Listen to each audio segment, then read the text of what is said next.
That's a good question. Do you need to be a designer to start a clothing line? It helps. It definitely helps. So there's no way I'm going to say that it's not helpful to be able to have experience in that and a couple other things, specifically doing t-shirt and hat designs.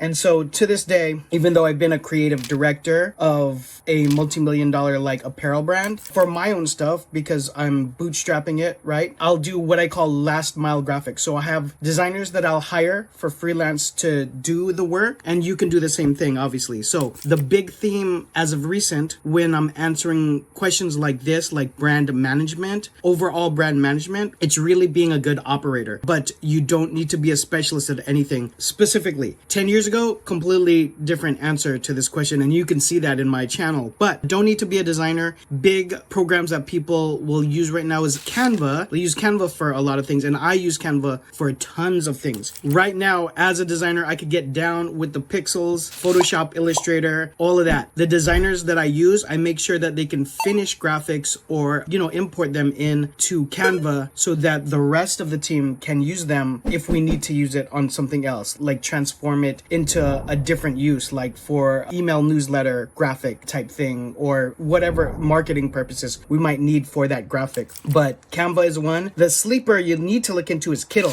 Kittle is amazing for getting a lot of your graphics done. And so the cool thing about it, and this is as a person who's been a designer, senior designer, and creative director, it's basically for both Canva and Kittle, it's designed by template. So personally, I'd make some big changes towards the template and literally use it as a starting point, because people are going to see the resemblance of that if you literally just change a word and use that graphic on a t-shirt or hoodie or a hat design. But it's a great starting off point because it gives you a reference already, and you can go by search with both of those programs. So all of your freelancer websites are definitely going to have designers. It's a very common need. But what I would also do is create a system in which you can deal with freelancers to remove as much friction as possible to get from concept to design, usable design, in less pass-throughs as possible. Hope that helps. Please like this video, follow for more. I'll see you guys on the next one.